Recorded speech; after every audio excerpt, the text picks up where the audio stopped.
준혁 씨, 큰일 났어요. 준호 씨가 사고가 났대요. 삶은 때로 가장 예상치 못한 순간에 가장 가혹한 시험대에 우리를 올려놓는다. 차준혁 45세는 강남에서 자신의 건축 사무소를 성공적으로 운영하는 잘 나가는 건축사였습니다. 뛰어난 실력과 훈훈한 외모 덕분에 재정적으로나 사회적으로나 완벽하게 안정된 삶을 살고 있었습니다. 그는 3년 전 이혼 후 독신을 고수하며 일과 자유를 즐기고 있었습니다. 준혁에게는 3살 위인 형 차준호 48세가 있었습니다. 준호는 대기업 임원으로 어린 시절부터 준혁에게는 롤모델이자 든든한 버팀목이었습니다. 준호에게는 한지은 48세이라는 아름답고 현명한 아내와 초등학생 아들 차민준 10세에 있었습니다. 지은 형수는 준혁이 대학생 때부터 가족으로 지내왔으며 준혁에게는 친누나처럼 편안하고 따뜻한 존재였습니다. 모든 것이 평화롭던 어느 늦가을 밤, 준혁은 술자리에서 김 실장과 농담을 나누던 중 한 통의 전화를 받았습니다. 발신자는 형수 한지은이었습니다. 형수님, 무슨 일이에요? 목소리가 왜 그래요? 수화기 너머로 지은 형수의 흐느낌이 들려왔습니다. 준혁 씨, 큰일 났어요. 준호 씨가 사고가 났대요. 준혁은 심장이 멎는 듯 했습니다. 형은 평소 건강했고 업무상 출장 중이었습니다. 준혁은 급히 병원으로 달려갔습니다. 도착한 병원 복도에서 지은 형수는 창백한 얼굴로 홀로 앉아 있었습니다. 그녀의 곁에는 흐느끼는 10살짜리 민준이 있었습니다. 형수님, 형은요? 괜찮대요. 준혁이 다급하게 물었습니다. 지은 형수는 준혁의 얼굴을 올려다보았습니다. 눈물로 얼룩진 그녀의 눈빛은 비어 있었습니다. 준혁 씨, 준호 씨, 교통사고로 현장에서 즉사했대요. 준혁은 그 자리에서 무너졌습니다. 평생 자신의 길을 열어주던 형의 부재는 그의 삶의 기반을 송두리째 흔드는 충격이었습니다. 갑작스러운 형의 죽음은 준혁에게 상실뿐 아니라 책임이라는 거대한 짐을 안겨주었습니다. 형의 장례를 치르는 동안 준혁은 슬픔을 추스를 겨를도 없이 정신없이 가족을 챙겼습니다. 충격으로 말문이 막힌 형수 지은과 영문을 모르고 울기만 하는 조카 민준을 보며 준혁은 자신이 형 대신 가장의 역할을 해야 한다는 무거운 의무감을 느꼈습니다. 장례식이 끝난 후 며칠 뒤 준혁은 형의 서류를 정리하던 중 충격적인 사실을 발견했습니다. 형은 겉으로는 대기업 임원으로 성공한 삶을 살았지만 최근 몇 년간 회사의 대규모 투자 실패로 인해 개인적으로 거액의 보증을 섰고 이로 인해 상당한 빚을 지고 있었습니다. 준혁은 형수 지은을 조용히 불렀습니다. 지은 형수는 형의 죽음 후에도 여전히 넋이 나간 상태였습니다. 형수님, 혹시 형이 최근에 금전적인 문제로 힘들어했다는 이야기를 들으셨습니까? 지은 형수는 고개를 숙였습니다. 사실 준호 씨가 몇 달 전부터 불안해했어요. 회사 프로젝트가 잘못돼서 자신이 책임을 져야 할 수도 있다고. 하지만 절대로 우리에게는 피해가 가지 않을 거라고 약속했어요. 제가 믿지 말았어야 했는데. 지은 형수는 흐느꼈습니다. 준혁이 건넨 서류에는 형의 개인 대출 내역과 보증 서류가 명시되어 있었습니다. 그 액수는 형이 남긴 보험금과 퇴직금을 합친 것보다 훨씬 많았습니다. 만약 이 빚을 갚지 못하면 형수와 조카가 살고 있는 집마저 경매에 넘어갈 위기였습니다. 형수님, 형은 이 빚을 가족에게 알리지 않으려 했던 것 같습니다. 하지만 지금 이대로 두면 형수님과 민준이가 살 집이 위험합니다. 지은 형수는 절망했습니다. 남편을 잃은 슬픔에 이제는 길거리에 나앉을 위기에 처한 것입니다. 준혁은 자신의 형이 남긴 유일한 가족, 형수와 조카를 이대로 외면할 수 없었습니다. 그는 형의 든든한 동생이었고, 이제는 가장 가까운 어른이었습니다. 준혁은 결심했습니다. 형수님, 걱정하지 마십시오. 이 빚, 제가 갚겠습니다. 형이 제게 해준 은혜가 얼마나 큰데요. 형수님과 민준이는 이 집에서 그대로 사십시오. 저는 형의 동생으로서 형이 남긴 이 가정을 지킬 책임이 있습니다. 지은 형수는 준혁의 희생적인 결정에 눈물을 흘렸습니다. 준혁 씨, 당신이 왜 이런 짐을 져야 해요? 당신은 이제 막 새 삶을 시작해야 할 나이인데. 형수님, 형의 짐이 곧 제 짐입니다. 그리고 저는 이 짐이 무겁지 않습니다. 다만 민준이가 안정될 때까지 제가 종종 이 집에 들러야 할 것 같습니다. 민준이에게는 아버지가 필요합니다. 그날부터 준혁은 형의 빚을 갚기 위해 자신의 건축사무소 운영을 더욱 확장했습니다. 밤낮 없이 일했고 주말이면 형의 집을 찾아가 민준의 아버지가 되어 주었습니다. 민준에게는 삼촌이었지만 민준의 삶에 다시 찾아온 안정이었습니다. 준혁에게 지은 형수는 형수였지만 이젠 형의 목까지 챙겨야 할 가족이 되었습니다. 준혁은 매주 주말 형의 집을 방문했습니다.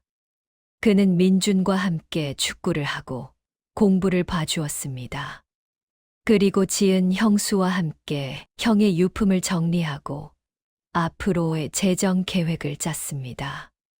두 사람은 형의 죽음이라는 비극 앞에서 가장 가까운 동지가 되었습니다. 지은 형수는 준혁의 희생과 헌신에 감사하며 그에게 의지했습니다. 준혁은 지은 형수의 슬픔을 위로하며 그녀의 강인함과 현명함에 다시 한번 깊은 인상을 받았습니다. 어느 날 늦은 밤, 민준을 재우고 거실에 앉아 형의 대출 서류를 검토하던 중 지은 형수가 커피를 들고 준혁의 옆에 앉았습니다. 준혁 씨, 당신이 아니었다면 저는 정말 무너졌을 거예요. 당신은 저와 민준이에게 세상의 모든 희망입니다. 지은 형수의 눈빛에는 슬픔과 함께 묘한 감사와 애정이 담겨 있었습니다. 준혁은 그 눈빛을 피할 수 없었습니다. 그는 형의 아내인 지은 형수에게 금지된 감정을 느끼고 있다는 것을 깨달았습니다. 그것은 단순한 연민이나 책임감이 아니었습니다. 그것은 이 세상에 홀로 남겨진 두 영혼이 서로에게 의지하며 싹트기 시작한 사랑이었습니다. 안 돼. 이분은 내 형수님이야. 준혁은 스스로에게 경고했지만 그의 심장은 이미 그녀에게 기울고 있었습니다. 비극이 낳은 책임감이 이제 금지된 사랑이라는 위험한 길로 접어들고 있었습니다. 샵샵샵 총 5부작 중 제2부 가족의 의심과 준혁의 번민. 가장 가까운 곳에 있는 사람이 가장 멀리 느껴지는 순간. 금지된 감정은 죄책감이라는 무거운 족쇄를 채운다.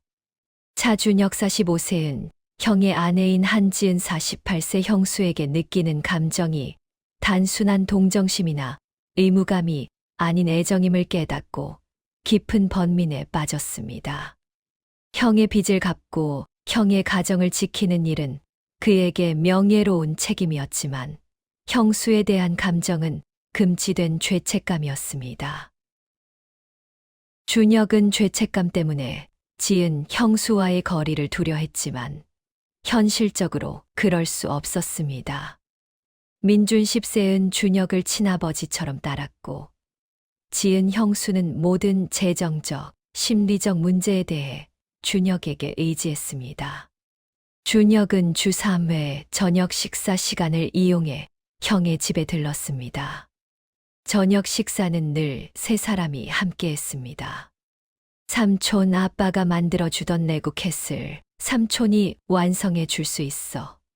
민준이 준혁에게 매달렸습니다.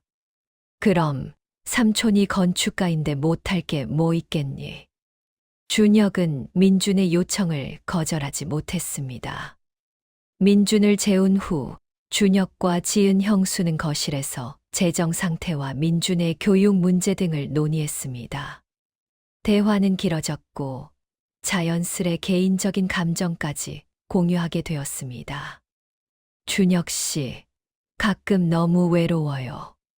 준호 씨가 있을 때는 몰랐는데 이 집이 너무 넓어요. 지은 형수가 나지막이 말했습니다. 형수님, 외로워하지 마세요. 제가 있잖아요. 준혁은 자신의 감정을 누르며 위로했지만 그녀의 외로움은 준혁의 고독과 맞닿아 있었습니다.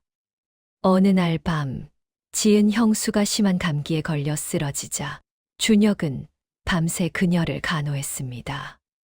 준혁의 헌신적인 모습에 지은 형수는 다시 한번 깊은 감동을 받았고 무심코 준혁의 손을 잡고 눈물을 흘렸습니다. 준혁 씨, 제발 저를 떠나지 말아주세요. 당신이 없으면 전 정말 살 자신이 없어요. 그 순간 준혁은 형수에게 키스하고 싶은 충동을 느꼈습니다. 그는 재빨리 손을 빼고 거실로 나와 차가운 밤 공기를 쐬었습니다. 책임감이라는 방패 뒤에 준혁은 그녀에 대한 감정을 더 이상 숨길 수 없었습니다. 준혁이 형의 집을 제 집처럼 드나드는 모습은 주변 사람들의 눈에 띄기 시작했습니다. 특히 준혁의 어머니 김여사는 두 사람의 관계를 의심하기 시작했습니다. 어느 주말 어머니가 예고 없이 형의 집을 방문했습니다. 마침 준혁은 민준과 축구를 하고 있었고 지은 형수는 두 사람에게 마실 물을 가져다 주며 웃고 있었습니다. 마치 다정한 새 가족의 모습이었습니다. 어머니는 준혁을 따로 불러 차갑게 물었습니다. 준혁아, 너 요즘 너무 형님 집에 자주 가는 거 아니니? 내 형이 죽은 지 1년도 채 안 됐어. 내가 아무리 형을 챙긴다고 해도 내 형수와 너무 가까이 지내는 모습이 남들 눈에는 좋게 보이지 않아. 어머니, 저는 형의 빚을 갚고 있고 민준이가 아빠를 잃은 충격 때문에 제가 자주 가야 합니다. 다른 뜻은 없습니다. 준혁이 해명했습니다. 내 형수에게 돈을 대주는 건 고맙다. 하지만 내 형수를 챙기는 건 내가 할 일이 아니야. 너는 내 가정을 꾸려야지. 이대로 가다간 내가 내 형의 삶까지 대신 살게 될까봐 두렵다. 어머니는 아들의 헌신적인 행동이 위험한 방향으로 흐르고 있음을 직감했습니다. 어머니의 경고는 준혁의 죄책감을 더욱 키웠습니다. 그는 자신의 감정이 형과 형수의 명예를 더럽히는 불경한 행위라고 생각했습니다. 준혁은 이 감정의 늪에서 벗어나기 위해 도피를 선택했습니다. 그는 건축 프로젝트를 핑계로 지방으로 내려가 한 달간 머물기로 했습니다. 그는 지은 형수에게는 업무상 장기 출장이라고만 알렸습니다. 출장 첫날 밤, 준혁은 호텔 침대에 누워 홀로 괴로워했습니다.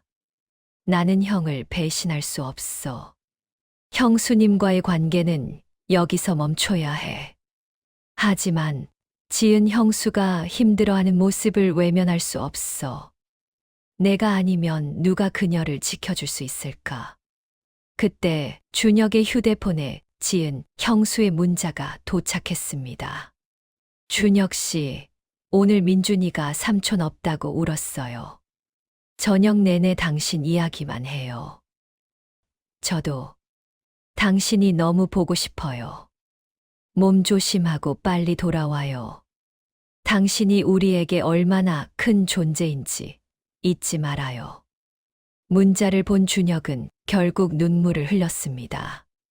그는 자신의 감정을 통제할 수 없다는 것을 인정했습니다. 그는 지은 형수에게 필요한 존재를 넘어 사랑하는 남자가 되고 싶었습니다. 도피디 생활 3주차. 준혁은 더 이상 이 감정을 숨길 수 없다고 결론 내렸습니다. 그는 돌아가면 지은 형수에게 모든 것을 고백해야 한다고 생각했습니다. 하지만 직접 얼굴을 보고 말하기는 너무 두려웠습니다. 준혁은 결국 편지를 쓰기로 결심했습니다. 편지에는 형에 대한 미안함과 존경심, 그리고 지은 형수에게 느끼는 진실된 사랑과 책임감이 담겨 있었습니다. 형수님, 제가 이곳으로 도망쳐 온 이유는 형수님에게 품어서는 안 될 감정을 느꼈기 때문입니다. 형에 대한 죄책감 때문에 괴롭습니다. 하지만 저는 당신과 민준이를 지키기 위해 형의 빚을 갚으면서 형수님에게서 제 삶의 외로움을 채워줄 유일한 사람을 발견했습니다. 저는 형수님을 사랑합니다. 이것이 세상이 금지하는 감정이라 할지라도 저는 더 이상 형수님을 잃고 싶지 않습니다. 이 감정이 형수님께도 고통이 된다면 저는 영원히 형수님 곁을 떠나겠습니다.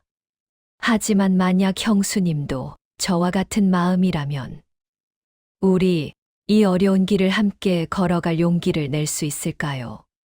준혁은 편지를 보낸 후 두려움과 기대감으로 밤을 지새웠습니다. 그는 자신의 고백이 형수와의 관계를 완전히 파괴하거나 아니면 새로운 운명을 열어줄 것이라는 것을 알았습니다. 편지는 준혁의 번민을 끝내고 금지된 인연의 문을 두드린 용기 있는 고백이었습니다. 용기 있는 고백은 해묵은 관계를 뒤흔들고 마침내 두 영혼을 엮는 새로운 실타래가 된다. 차준혁 45세는 지방 출장지에서 한지은 48세 형수에게 자신의 금지된 사랑을 담은 편지를 보냈습니다. 그는 형수와의 관계가 영원히 단절될 수도 있다는 두려움과 희망적인 미래에 대한 기대 속에서 괴로운 시간을 보냈습니다. 편지를 보낸 지 사흘째 되던 날 밤, 준혁의 휴대폰으로 지은 형수의 전화가 걸려왔습니다. 준혁은 떨리는 손으로 전화를 받았습니다. 형수님.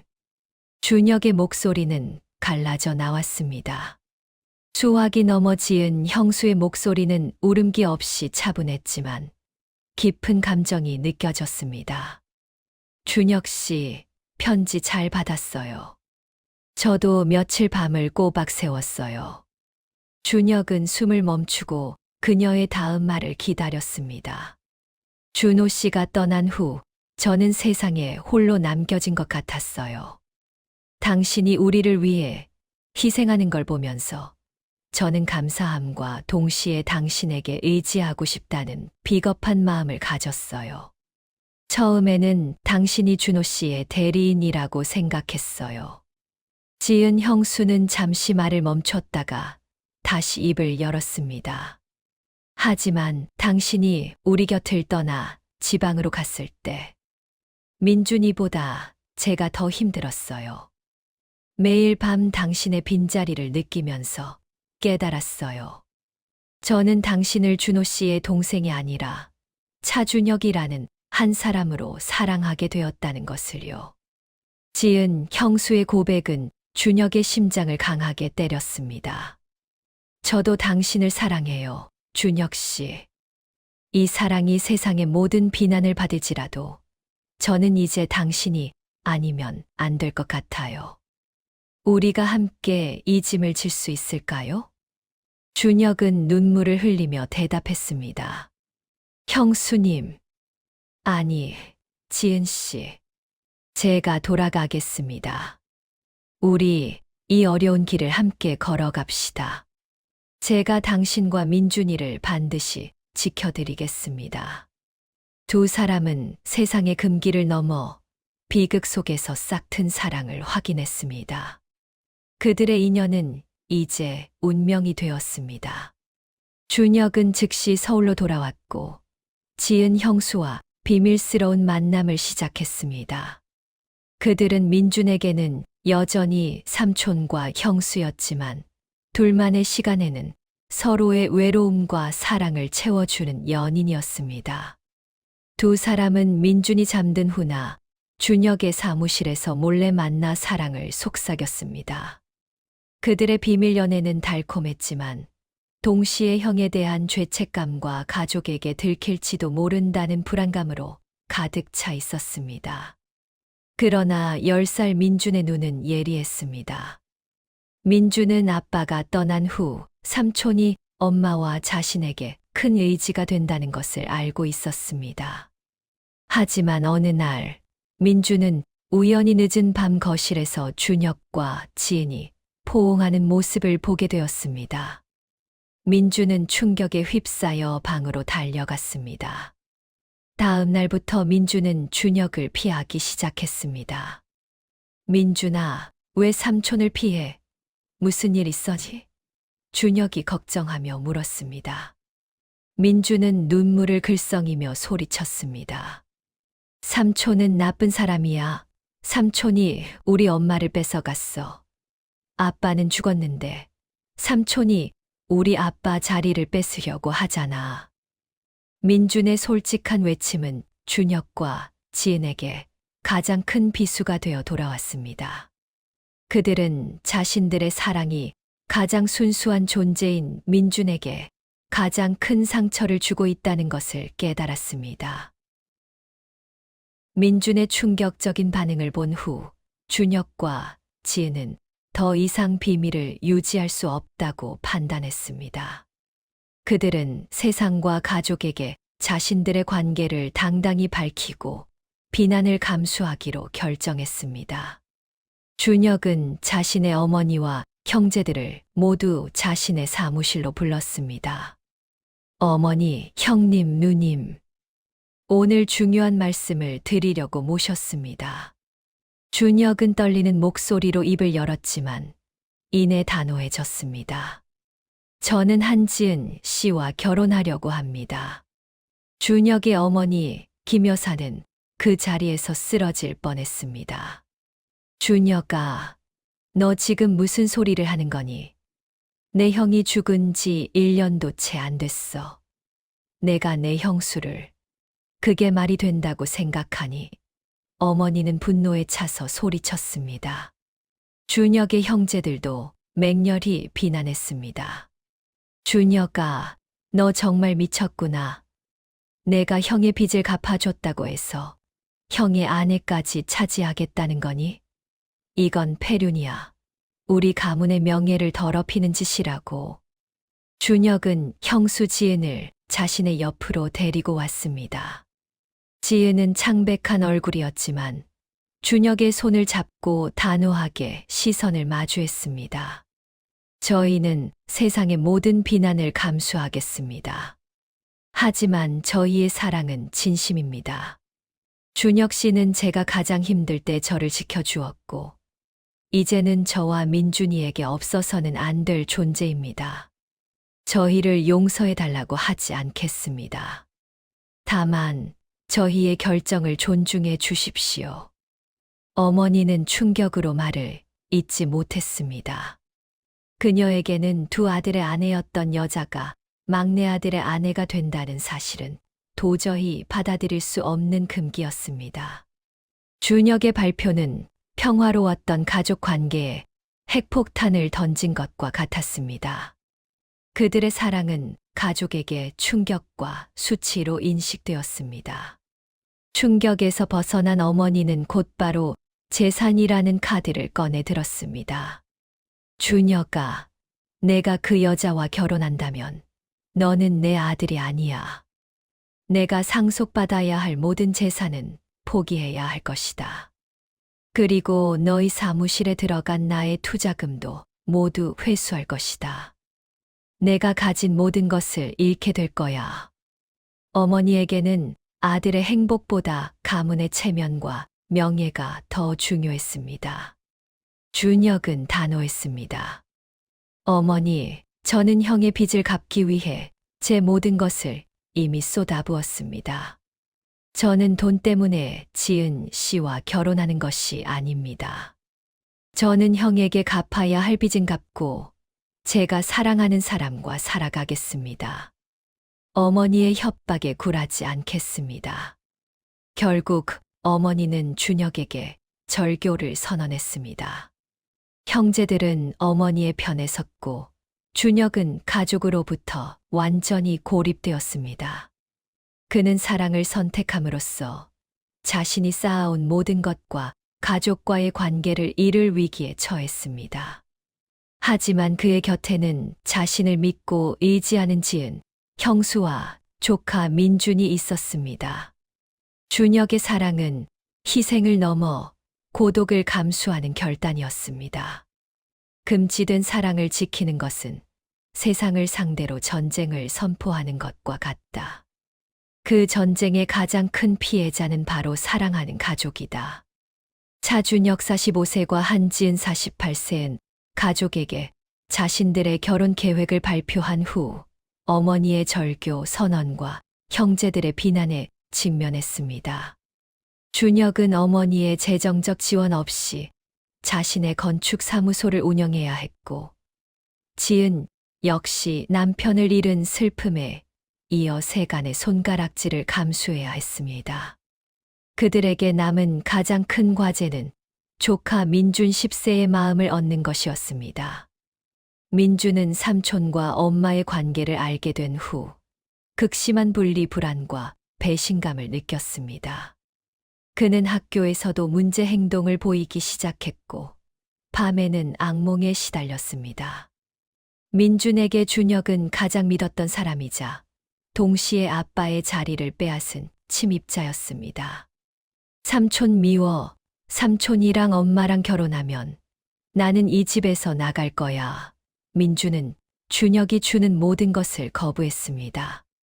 준혁은 민준의 마음을 돌리기 위해 모든 노력을 기울였습니다. 그는 더 이상 아빠 역할을 하려 하지 않고 오직 민준의 편이 되기로 결심했습니다. 준혁은 민준에게 무릎을 꿇고 진심으로 사과했습니다. 민준아, 삼촌이 너를 속인 건 잘못이야. 하지만 삼촌은 너를 사랑하는 마음과 너의 엄마를 사랑하는 마음은 별개란다. 삼촌은 내 아빠를 대신할 수 없어. 삼촌은 그저 너의 엄마를 지키고 싶은 사람이야. 준혁은 민준의 방에 걸린 형의 사진을 함께 보며 형에 대한 추억을 공유했습니다. 너의 아빠는 정말 멋진 사람이었어. 삼촌도 아빠를 많이 존경했단다. 준혁은 민준과 함께 아동심리 상담을 받으며 민준의 상처를 치유하는 데 집중했습니다. 지은은 준혁의 헌신적인 모습에 눈물을 흘렸습니다. 준혁 씨, 당신은 정말 좋은 사람이에요. 당신이 민준이를 포기하지 않는다면 민준이도 언젠가는 당신의 진심을 알아줄 거예요. 민준의 심리 상담이 진행되던 어느 날, 민준은 준혁에게 조용히 말했습니다. 삼촌, 아빠랑 나랑 같이 살았던 이 집이 너무 싫어. 여기엔 아빠가 없는데 아빠 냄새가 너무 많이 나서 힘들어. 민준의 말은 지은과 준혁에게 큰 깨달음을 주었습니다. 민준에게 필요한 것은 아빠의 대리인이 아니라 새로운 시작을 위한 공간이었습니다. 준혁은 자신이 가진 재능을 이용하기로 했습니다. 그는 형이 남긴 빚을 모두 청산하고 남은 형의 집을 팔았습니다. 그리고 그 돈으로 강변이 보이는 작은 땅을 구입했습니다. 준혁은 민준과 지은에게 새로운 집의 설계도를 보여주었습니다. 민준아, 이 집은 추억을 담는 집이야. 이 집의 디자인은 내가 아빠와 함께 만들었던 레고 캐슬의 모양을 본뜬 거야. 내 방에는 아빠와 함께 했던 좋은 기억들을 담아둘 수 있는 비밀의 방을 만들 거고, 엄마와 삼촌은 너와 함께 새로운 추억을 만들 공간을 만들 거야. 민주는 설계도를 보며 처음으로 환하게 웃었습니다. 정말요? 레고 캐슬 모양 집이에요. 준혁은 이 프로젝트를 통해 민준에게 아빠와의 기억은 소중하지만 엄마와 삼촌은 새로운 가족을 만들고 싶다는 메시지를 전달했습니다. 민준은 준혁의 희생이 아닌 헌신을 이해하기 시작했습니다. 준혁과 지은이 결혼을 공식화하고 새 집을 짓기 시작하자 사회적 시선은 더욱 차가워졌습니다. 차준혁 건축사, 형수와 재혼하다니 도의적으로 문제가 있다. 어머니와 형제들은 준혁과의 관계를 끊고 준혁의 행동을 재산을 노린 폐륜으로 주변에 퍼뜨렸습니다. 사실과 달랐지만 소문은 걷잡을 수 없었습니다. 지방 언론에서는 금지된 사랑, 형의 아내를 취한 동생이라는 자극적인 기사까지 보도했습니다. 준혁은 자신이 쌓아 올린 명예와 사회적 지위가 한순간에 무너지는 것을 경험했습니다. 건축 계약이 끊기고 동료들은 그를 피했습니다. 하지만 준혁은 지은의 손을 잡고 이 모든 비난을 견뎌냈습니다. 준혁 씨, 저 때문에 당신의 모든 것이 무너지는 것 같아요. 제가 당신을 놓아줘야 할까요? 지은이 괴로워했습니다. 아닙니다, 지은 씨. 저는 이미 어머니의 협박 앞에서 이 모든 것을 각오했습니다. 저는 돈이나 명예보다 당신과의 사랑을 선택했습니다. 당신이 흔들리면 안 됩니다. 우리에게는 민준이가 있고 우리를 지켜줄 새로운 집이 있습니다. 준혁은 지은에게 흔들리지 않는 리드를 보여주었습니다. 그는 사랑을 지키는 진정한 리더십이 무엇인지를 스스로 증명하고 있었습니다. 준혁은 사회적 비난 속에서도 지은과 민준에게 유일하고 굳건한 버팀목이 되었습니다. 진정한 가족은 혈연으로 맺어지는 것이 아니라 고통을 함께 나누고 희생으로 엮어낸 사랑의 끈으로 완성된다. 차준혁 46세과 한지은 49세는 가족의 반대와 사회적 비난 속에서도 굳건하게 서로를 지지하며 조카 민준 11세과 함께 살 추억을 담는 집을 완성해 나갔습니다. 이 집은 단순한 거주 공간이 아니라 새로운 가족의 시작과 상처의 치유를 상징하는 공간이었습니다. 준혁은 자신의 모든 열정과 사랑을 쏟아부어 집을 완성했습니다. 집은 민준이 아빠와 함께 상상했던 레고 캐슬의 아기자기한 디자인을 유지하면서도 성인들의 삶을 위한 안정적이고 따뜻한 공간으로 건축되었습니다. 특히 민준의 방에는 준혁이 특별히 설계한 비밀의 방이 있었습니다. 그 방에는 민준이 아빠와 함께 찍었던 사진, 아빠의 손때 묻은 물건들, 그리고 아빠가 남긴 편지 등이 안전하게 보관되어 있었습니다. 집들이를 하던 날, 민준은 준혁에게 달려와 안겼습니다. 삼촌, 아니, 아빠. 고마워요. 이 집은 아빠 냄새가 나지 않아서 좋아요. 하지만 아빠와의 좋은 추억은 안전하게 지켜주는 집이에요. 민준의 입에서 아빠라는 호칭이 나오자 준혁과 지은은 눈물을 흘렸습니다. 준혁은 민준의 마음 속에서 침입자가 아닌 새로운 가족으로 받아들여졌음을 깨달았습니다. 지은은 준혁의 손을 잡고 말했습니다. 준혁 씨, 이제야 비로소 제가 당신과 결혼해도 된다는 확신이 듭니다. 당신은 돈으로 우리를 지킨 것이 아니라 사랑과 헌신으로 민준이의 상처를 치유해 주었어요. 준혁과 지은은 화려한 결혼식 대신 민준의 학교가 쉬는 날, 새 집의 거실에서 조촐한 결혼식을 올렸습니다. 하객은 오직 지은의 친정 식구들 몇 명과 준혁의 동업자인 김 실장 등 소수의 지인들 뿐이었습니다. 민준은 두 사람의 유일한 증인이었습니다.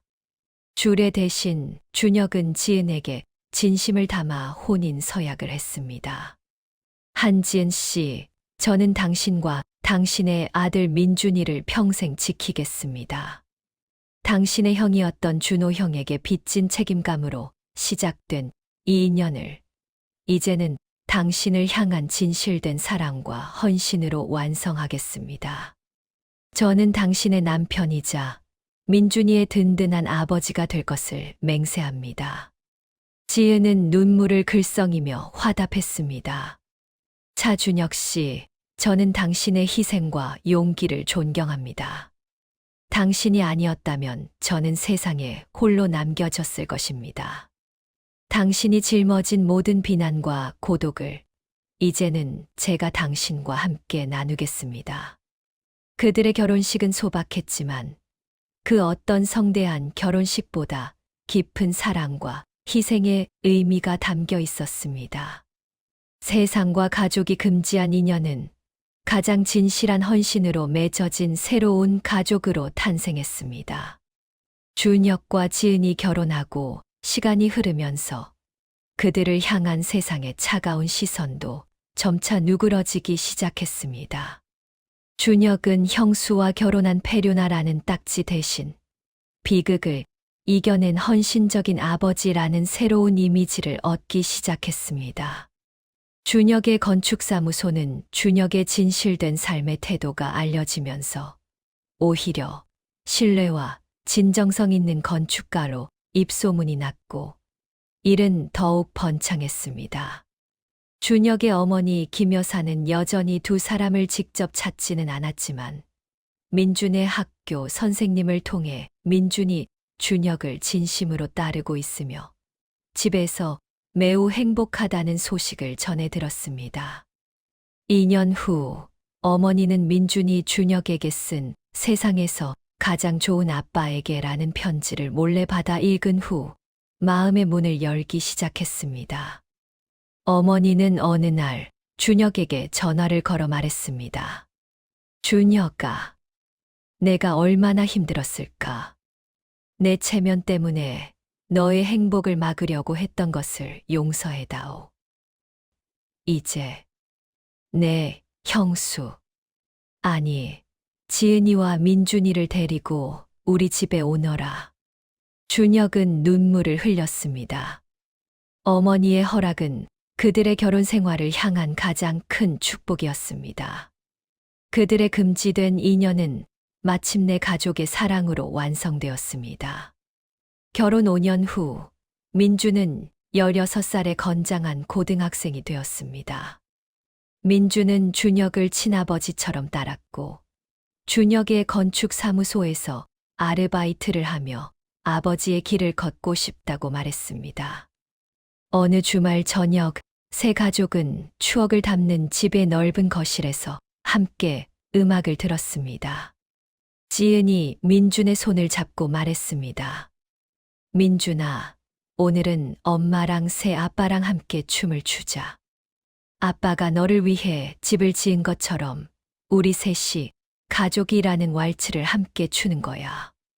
경쾌한 음악이 흐르는 가운데 준혁은 지은의 허리를 잡고 민주는 그들의 어깨에 손을 얹고 함께 춤을 추었습니다. 그들의 춤은 세 사람이 비극과 고통을 넘어 사랑과 헌신으로 맺어진 완전한 가족이 되었음을 상징했습니다. 준혁은 춤을 추며 생각했습니다. 나는 형의 아내를 취한 것이 아니다.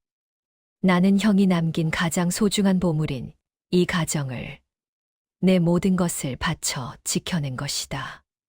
그들의 금지된 인연은 세상의 금기를 넘어 헌신적인 사랑과 희생으로 맺어진 가장 기막히고 아름다운 새로운 가족 이야기였습니다. 이상으로 내용이 좋았다면 구독과 좋아요, 그리고 느끼신 점을 고귀한 댓글로도 부탁드립니다. 감사합니다.